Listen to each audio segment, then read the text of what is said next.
Bismillahirrahmanirrahim. Assalamualaikum warahmatullahi wabarakatuh. Kebawah Duli Maha Mulia Paduka Seri Baginda Sultan Haji Hassanal Bolkiah Muazzaddin Wad Daulah Ibni Almarhum Sultan Haji Omar Ali Saifuddin Sa'adul Khariwaddin Sultan dan Di-Pertuan Negara Brunei Darussalam kemarin berangkat ke Putrajaya Malaysia bagi mengadakan kunjungan muhibah kepada Yang Amat Berhormat Datuk Seri Anwar bin Ibrahim Perdana Menteri Malaysia yang berlangsung di Kompleks Seri Perdana. Berangkat mengiringi ke bawah Duli Maha Mulia ialah Duli Yang Teramat Mulia Paduka Seri Pengira Muda Abdul Matin. Sejurus keberangkatan tiba di Pengkalan Udara Subang ke bawah Duli Maha Mulia dialu-alukan oleh Perdana Menteri Malaysia. Juga hadir bagi menjunjung keberangkatan tiba ke bawah Duli Maha Mulia ialah Yang Berbahagia Tan Sri Datuk Seri Muhammad Zulki bin Ali, Ketua Setiausaha Negara Malaysia dan Tuan Yang Terutama Brigadier Jeneral Bersara Datuk Paduka Haji Mahmud bin Haji Saidin, Pesuruhjaya Tinggi Negara Brunei Darussalam ke Malaysia. Ke bawah Duli Maha Mulia kemudian berangkat bersama Yang Amat Berhormat melintasi barisan kawalan kehormatan statik yang terdiri daripada para anggota tentera Malaysia.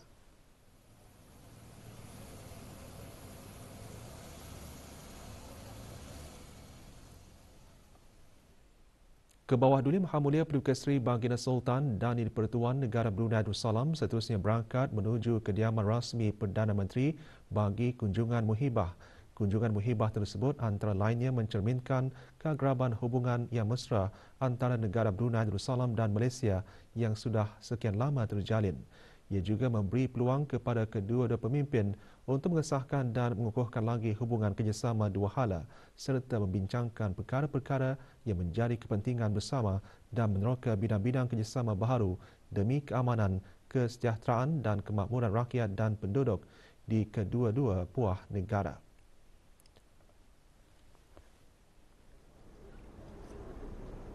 Sebelum acara bermula, doa sempena keberangkatan khas dibacakan oleh Yang Berhormat Pendatu Seri Maharaja Datuk Paduka Seri Setia Dr. Ustaz Haji Awang Abdul Aziz bin Junid, Mufti Kerajaan yang antara lain mendoakan kesejahteraan ke bawah Duli Maha Mulia dan Yang Amat Berhormat. Semasa kunjungan muhibah tersebut ke bawah Duli Maha Mulia menzahirkan ucapan tahniah kepada Yang Amat Berhormat atas pelantikannya sebagai Perdana Menteri Malaysia ke-10 baru-baru ini. Dengan pelantikan itu, Baginda mengalu-alukan agar kerjasama dua hala yang sedia ada antara negara Brunei Darussalam dan Malaysia dapat dipertingkatkan lagi di samping menaruh harapan kepimpinan Yang Amat Berhormat dapat memacu Malaysia ke arah kesejahteraan bagi semua pihak termasuk rantau ASEAN dan peringkat global.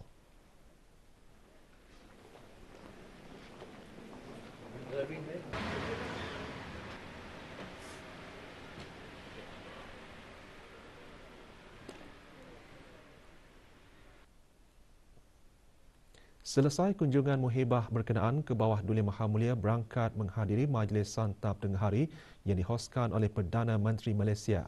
Sebelum berangkat balik, ke bawah Duli Maha Mulia disembahkan ucapan selamat berangkat daripada Perdana Menteri Malaysia.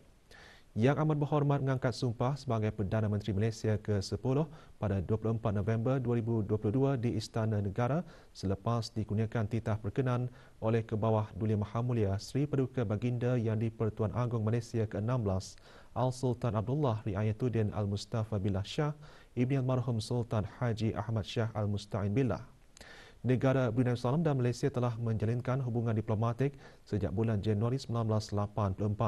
Kedua-dua buah negara bekerjasama secara meluas dalam pelbagai bidang termasuk perdagangan dan pelaburan, pertahanan, pendidikan, pelancongan dan kesaling hubungan serta kesihatan.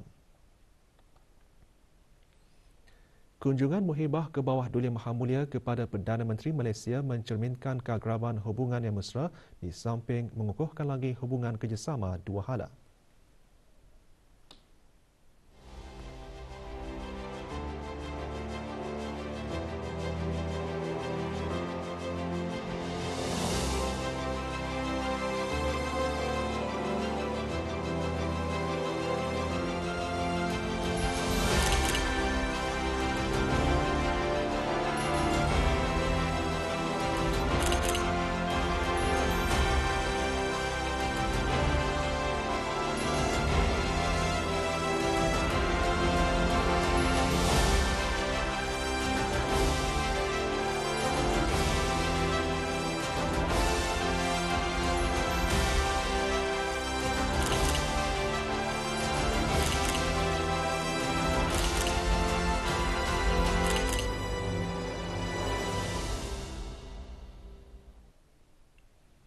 Bagi meringankan kesulitan dan kesusahan yang ditanggung oleh golongan daif, fakir dan miskin di negara ini, Kerajaan Kebawah Duli Maha Mulia melalui Majlis Ugama Islam Brunei MUIB dan agensi-agensi kerajaan berkaitan sentiasa berusaha memeduli golongan tersebut dengan memenuhi hasrat untuk memiliki tempat tinggal yang lebih baik, selesa dan selamat. Sehubungan itu, kemarin diadakan Majlis Penyerahan Sijil Kesiapan Rumah dan pelak projek bantuan perumahan golongan daif, fakir dan miskin secara serentak di 5 buah rumah di daerah Brunei dan Muara. Penyerahan sijil dan pelak kesiapan rumah bagi 2 buah rumah di Kampung Lima Manis disempurnakan oleh Yang Berhormat Pihin Udana Khatib Datuk Paduka Seri Setia Ustaz Haji Awang Badaruddin bin Pengarah Datuk Paduka Haji Awang Osman, Menteri Halih Agama selaku yang dipertua Majlis Ugama Islam. Rumah ini dimiliki oleh Awang Haji Adam bin Haji Timbang.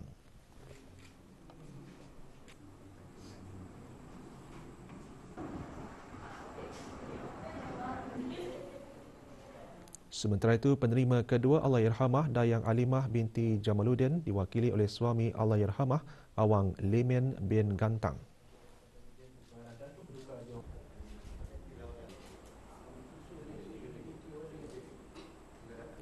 Manakala penyerahan sijil dan pelak kesiapan rumah bagi Dayang Siti Rokiah binti Haji Idris disempurnakan oleh Yang Berhormat Datuk Seri Setia Awang Haji Muhammad Juanda bin Haji Abdul Rashid, Menteri Pembangunan.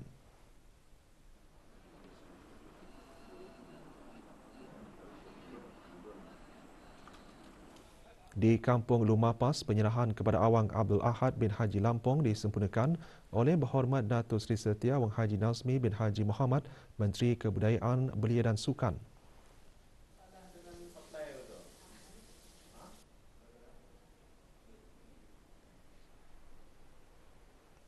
Sementara itu, Pengiran Datuk Seri Paduka Haji Muhammad Tashim bin Pengiran Haji Hassan, Timbalan Menteri Halih Agama selaku naib yang dipertua Majlis Ugama Islam menyerahkan sijil dan pelak kesiapan rumah kepada Dayang Nurjanah binti Haji Bakar di Kampung Limau Manis.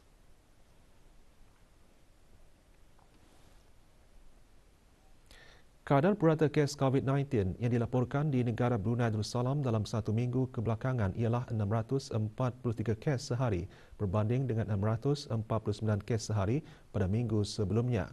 Menteri Kesihatan semasa sidang media COVID-19 di negara Brunei Darussalam petang kemarin juga menyatakan 2 kes berada dalam kategori 5 manakala tidak ada kes berada dalam kategori 4. Yang Berhormat Datuk Seri Setia Dr. Awang Haji Muhammad Isham bin Haji Jaafar turut mengongsikan kadar liputan vaksinasi COVID-19 di negara ini kekal di tahap tinggi dengan 78.8% daripada keseluruhan rakyat dan penduduk telah mendapatkan dos ketiga vaksin dan 11.2% mendapatkan dos keempat.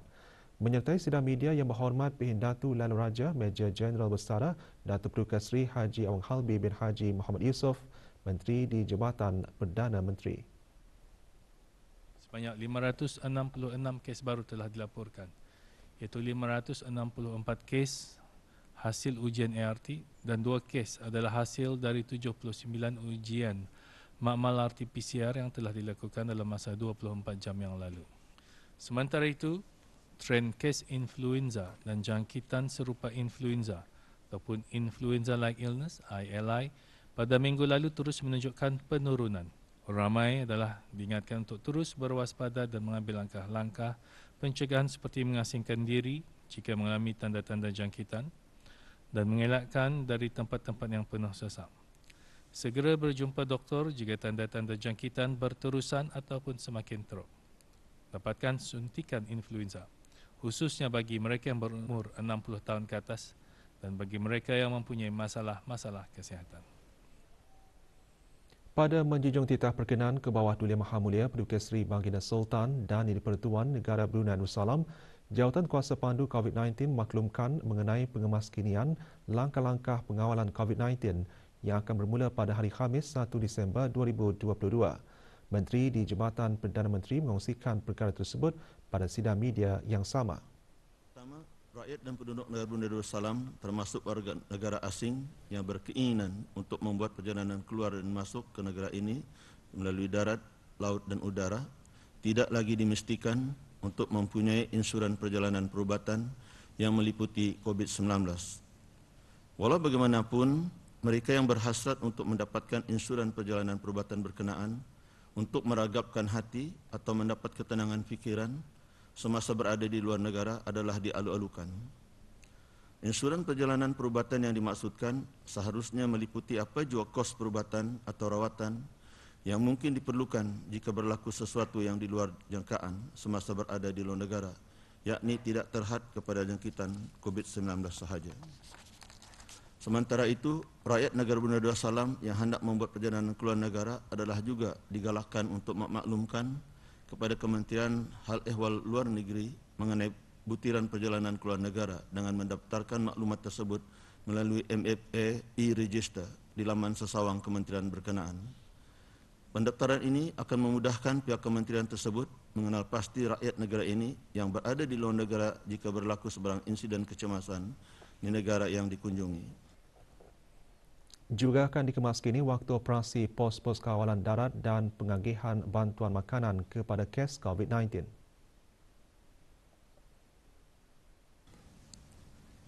Kedua, waktu operasi pos-pos kawalan darat iaitu pos-pos kawalan imigresen Sungai Tujuh, Labu, Ujung Jalan dan Kuala Lurah yang pada masa ini beroperasi dari jam 6 pagi hingga 8 malam akan diubah menjadi bermula jam 6 pagi hingga 10 malam. Manakala waktu operasi pos-pos kawalan laut iaitu Feri Terminal Serasa, Feri Keinderaan Serasa, Pelabuhan Muara dan Dermaga Kuala Belait adalah dikekalkan iaitu dari jam 6 pagi hingga 8 malam. Ketiga, bermula pada tarikh yang sama, pengagihan bantuan makanan kepada kes-kes COVID-19 tidak lagi akan dilaksanakan. Dalam pada itu, Kerajaan Kabah Duli Yang Maha Mulia, Paduka Seri Baginda Sultan dan Di-Pertuan Negara Darussalam melalui Kementerian Kebudayaan, Belia dan Sukan akan terus menghulurkan bantuan kepada golongan-golongan yang memerlukan, sama seperti keadaan sebelum berlakunya pandemik COVID-19. Cadangan-cadangan pembaikan daripada Midterm Review Visi BIMNIaga 2025 disambut baik sebagai pengemudi ke arah pemulihan ekonomi dan pencapaian 3 hasil utama, iaitu penghilangan bersih dan mesra alam, industri pertanian dan perikanan yang kompetitif dan berdaya tahan terhadap perubahan iklim dan sebagai sebuah destinasi pelancongan pelbagai negara yang maju. Menteri-Menteri Kawasan Pertumbuhan ASEAN Timur BIMNIaga menyambut baik cadangan tersebut semasa mesyuarat Menteri-Menteri BIMNIaga kali ke-25 di Pontianak, Kalimantan, Indonesia. Mesyuarat didahului oleh retreat Menteri-Menteri BIMNIaga pada 25 November dan mesyuarat pegawai-pegawai kanan BIMNIaga kali ke-30 pada 24 November. Hadir ke mesyuarat tersebut Datuk Seri Paduka Wang Haji Khairuddin bin Haji Abdul Hamid, Timbalan Menteri Kewangan dan Ekonomi. Pada mesyuarat berkenaan, MTR juga mencadangkan pengukuhan kapasiti institusi BIMNIaga bagi meningkatkan lagi penyelarasan dan penyampaian hasil di sub-serantau ini. Mesyuarat juga menekankan komitmen BIMNIaga untuk melaksanakan BEV 2025 sepenuhnya. Turut disuarakan keperluan bagi BIMNIaga untuk mula mewujudkan asas-asas bagi agenda BIMNIaga pasca 2025. Mesyuarat juga mengalu-alukan bagi Chief Ministers, Governors and Local Government Forum untuk diaktifkan semula. Jabatan Pengajian Islam melalui bahagian kurikulum kemarin mengadakan majlis penyampaian hadiah bagi beberapa peraduan aktiviti kurikulum yang diadakan di Persekolahan Arab dan Agama seluruh negara. Majlis berlangsung di Sekolah Agama Arab Menengah Perempuan Raja Isteri Penginan Anak Hajah Salihah, Kampung Katong. Penyampaian hadiah disempurnakan oleh Awang Haji Muhammad Sarudin bin Haji Timbang, Timbalan Setiausaha Kementerian Hal Ehwal Agama. Pelaksanaan peraduan-peraduan kurikulum merupakan salah satu inisiatif pihak Jabatan Pengajian Islam sebagai salah satu pengisian dalam rancangan tahunan jabatan bagi memastikan pelaksanaannya adalah konsisten selain mendukung perkembangan potensi para pelajar.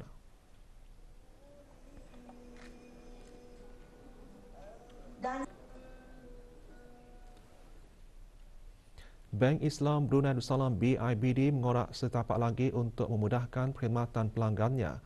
Kali ini BIBD memperkenalkan perkhidmatan urus niaga tanpa tunai di pasaraya dan outlet makanan segera menggunakan sistem kios layan diri. Perkhidmatan tersebut disediakan di Gedung Membeli Belah Jaya Hypermart Gadong. Pelancarannya dirasmikan oleh Yang Amat Mulia Pengiran Anak Haji Muhammad Ruzaini bin Pengiran Haji Muhammad Yaakob, Pengerusi 3G Media Sendirian Berhad dan Awang Junaidi bin Haji Masri, Pengarah Urusan dan Ketua Pegawai Eksekutif PIBD. Para pelanggan kini boleh mengimbas barang yang dibeli menggunakan kios tersebut dan membayar menggunakan kad kredit BIBD atau poket, iaitu aplikasi telefon bimbit yang dikendalikan oleh 3G Media.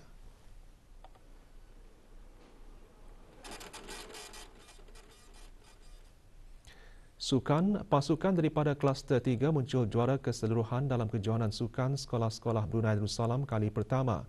Majlis penutupan kejohanan tersebut berlangsung di Kompleks Sukan Tutong.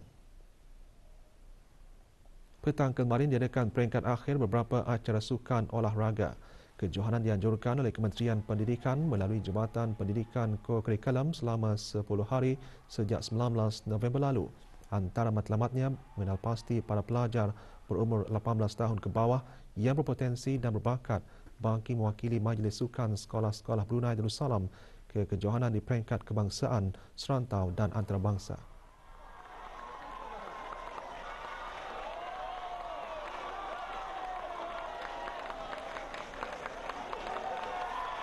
Awang Zeki Chan Zi Yue dan Dayang Heli Wong An Yue dari kluster 2 dipilih sebagai olahragawan dan olahragawati terbaik kejohanan. Penyampaian hadiah disempurnakan oleh Yang Berhormat Datin Seri Setia Dr. Dang Hajah Romaizah binti Haji Muhammad Saleh, Menteri Pendidikan.